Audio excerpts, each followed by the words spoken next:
मैं doctor Arvind Kumar Yadav, HOD in faculty of commerce, government PG college Badal. तो देखिए, मैंने आपको पहला जो वीडियो बनाया था डिविडेंड पॉलिसी का, उसमें बेसिकली आपको बताया था कि डिविडेंड पॉलिसी क्या होती है, डिविडेंड क्या होता है और प्रॉफिटेबिलिटी स्टेटमेंट क्या होता है। आज उसका दूसरा वीडियो है और उसमें हम थ्योरीज के बारे में डिस्कस करेंगे और थ्योरी में भी एक थ्योरी डिस्कस करेंगे, वॉल्टर्स मॉडल क्या था और वॉल्टर्स मॉडल में कैसे डिविडेंड पॉलिसी बनाई जाती है और उसमें कैसे हम डिविडेंड देते हैं। अच्छा, तो आज हम बात कर रहे हैं, फिर से देखिए, बिल्कुल बहुत आराम से समझिए तभी ये चैप्टर समझ में आए। चलिए दोस्तों, तो अब हम थ्योरीज स्टार्ट कर रहे हैं। अगर आप डिविडेंड पॉलिसी की थ्योरीज को देखें तो डिविडेंड पॉलिसीज की थ्योरी को हम दो पार्ट में डिवाइड कर सकते हैं। पहला आता है रेलेवेंस कॉन्सेप्ट ऑफ डिविडेंड और दूसरा आता है इररेलेवेंस कॉन्सेप्ट ऑफ डिविडेंड। इनको पहले ध्यान से समझिए, क्योंकि आज मैं जैसे मैंने बताया सिर्फ मैं वॉल्टर मॉडल एक थ्योरी डिस्कस करूंगा, उससे समझ में आ जाएगा तो बाकी सारी थ्योरी समझना आपके लिए आसान होगा। तो पहला फिर से देखिए, पहली जो थ्योरी है वो है रेलेवेंस कॉन्सेप्ट ऑफ डिविडेंड और दूसरी है इररेलेवेंस।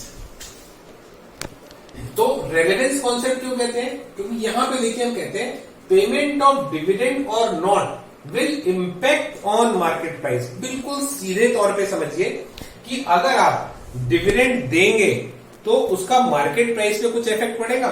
शेयर होल्डर अगर ये चाहेगा कि मुझे डिविडेंड कम दीजिए तो उसके मार्केट प्राइस भी अगर कम होता है तो वो बिल्कुल नहीं कहेगा कि डिविडेंड आप मुझे कम दीजिए। तो यानी कि डिविडेंड का जो डायरेक्ट इंपैक्ट होता है वो मार्केट प्राइस पर होता है। और ये वाला जो रेलेवेंस अप्रोच है ये वो यही कहता है कि पेमेंट ऑफ डिविडेंड और not will impact on market price. यानी कि अगर आप डिविडेंड देते हैं या नहीं देते हैं, दोनों ही सूरतों में जो मार्केट प्राइस के ऊपर इंपैक्ट पड़ता है। और ये वाला अप्रोच क्या कहता है? पेमेंट ऑफ डिविडेंड और not will not impact on market price. देखिए, मोदी गिलानी एमएम अप्रोच है यहाँ पर। ये वाला अप्रोच ये कहता है आप डिविडेंड दो या डिविडेंड मत दो, मार्केट प्राइस पे कोई फर्क नहीं पड़ेगा। लेकिन ये कहता है कि डिविडेंड देंगे और नहीं देंगे तो मार्केट प्राइस पे इफेक्ट पड़ेगा। इसीलिए इसे हम इररेलेवेंस कॉन्सेप्ट बोलते हैं और इसको हम रेलेवेंस कॉन्सेप्ट बोलते हैं। अब अगर रेलेवेंस कॉन्सेप्ट को हम देखें तो यहाँ दो लोगों ने अपने अपने मॉडल्स दे रखे हैं। एक वॉल्टर्स मॉडल के नाम से फेमस है और एक गॉर्डन मॉडल के नाम से फेमस है। और यहाँ पर इररेलेवेंस अप्रोच जो है उसमें सिर्फ एमएम अप्रोच है। तो सबसे पहले आप वॉल्टर्स का मॉडल देखिए। वॉल्टर्स का मॉडल जो है उसने जो फॉर्मूला दिया अपना, मार्केट प्राइस पर शेयर निकालने का मेन इंपैक्ट क्या है? डिविडेंड देते हैं या नहीं देते हैं उससे मार्केट प्राइस बढ़ना चाहिए। वो यही कहता है कि मार्केट प्राइस पे इफेक्ट पड़ता है। तो इन्होंने अपना फॉर्मूला दिया DPS plus R upon C into EPS minus DPS upon C. अब पहले इसमें से हम बहुत आराम से एक एक चीज को समझते हैं। क्या होती है डीपीएस? डीपीएस होता है आपका डिविडेंड पर शेयर। अभी मैं अगर आपने नहीं देखा तो आप प्रीवियस वाला वीडियो देखिएगा, उसमें पूरा निकाल के मैंने बता रखा है कि डिविडेंड पर शेयर क्या चीज होती है। EPS earning per share, earning कितनी अर्निंग हो रही है पर शेयर, वो क्या चीज होती है। एक होती है आर रेट ऑफ इन्वेस्टमेंट और एक होता है सी अपॉर्चुनिटी कॉस्ट ऑफ कैपिटल। ये दोनों चीजें समझिए। आर का मतलब है रेट ऑफ इन्वेस्टमेंट। आखिर जब पैसा लगाया जाता है बिजनेस में तो उसमें कुछ ना कुछ रिटर्न मिलता है।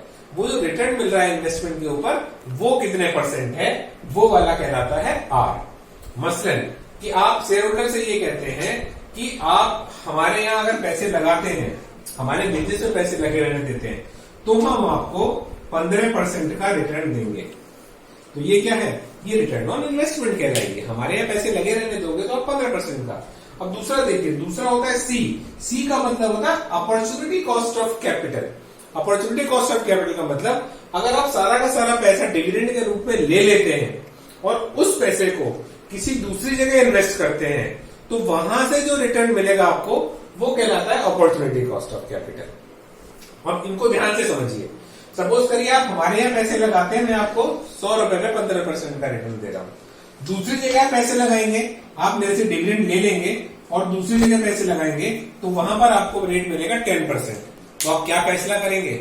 आप क्या कहेंगे कि डिविडेंड मुझे दे दो, या आप ये बोलेंगे भैया रहने तो डिविडेंड मत दो, ये पैसा तो आप ही अपने बिजनेस में लगाओ क्योंकि हम बाहर पैसे लगाएंगे। इस पैसे को डिविडेंड मान लिया मुझे 10,000 रुपया कंपनी ने दिया और मैंने 10,000 रुपए को किसी और सिक्योरिटी में इन्वेस्ट किया तब मुझे मिलेगा कितना, खाली 10%। और अगर मैंने कंपनी से डिविडेंड नहीं लिया तो कंपनी ने उस 10,000 रुपए पे मुझे प्रॉफिट कमा के दिया 15%, तो शेयर होल्डर की क्या अप्रोच होगी, शेयर होल्डर ये बोलेगा कि आप हमें डिविडेंड मत दो, आप ये पैसा हमारा बिजनेस में लगे रहने दो। चलिए, अब जो वॉल्टर्स मॉडल है इसमें दोनों चीजें मेरे ख्याल से समझ में आ गई होंगी, क्योंकि देखिए फॉर्मूले में क्या है, ईपीएस डीपीएस पता हो हमें, डीपीएस यहां पर वही है, और आर और सी पता हो। फिर से देख लेते हैं एक बार। आर का मतलब क्या है, रेट ऑफ इन्वेस्टमेंट, यानी कि अगर आप बिजनेस में पैसा लगाते हैं तो बिजनेस आपका, हमारा बिजनेस जिसमें आपके पैसे ऑलरेडी लगे हुए हैं, वो आपको कितने % कमा के दे रहा है, वो होता है आर।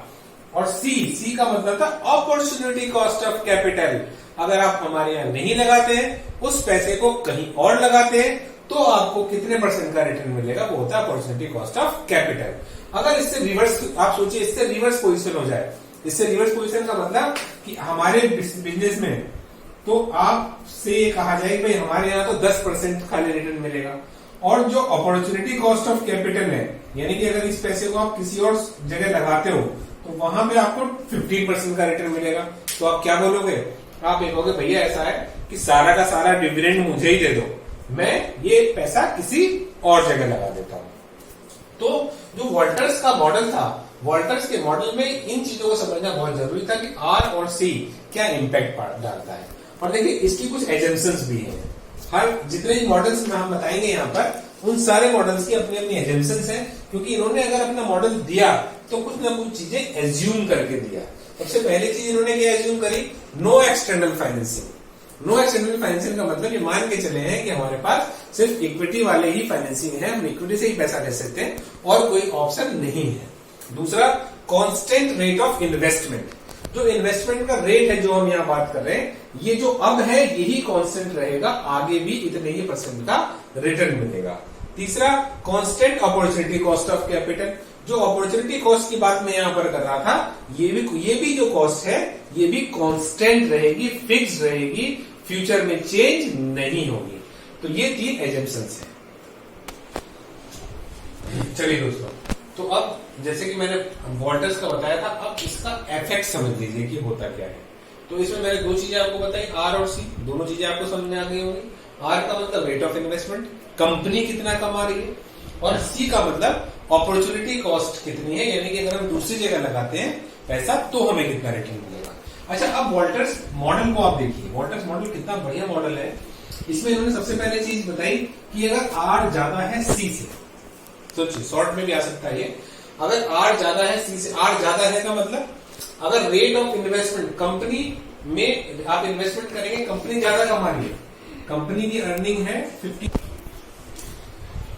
तो अगर आर का मतलब रेट ऑफ इन्वेस्टमेंट, कंपनी के अंदर पैसे लगाएंगे तो 15% कंपनी हमें कमा के दे रही है, और अगर हम दूसरी जगह पैसे लगाएंगे, किसी अल्टरनेट इन्वेस्टमेंट में लगाएंगे, तो वहां पर खाली 8% की हो रही है।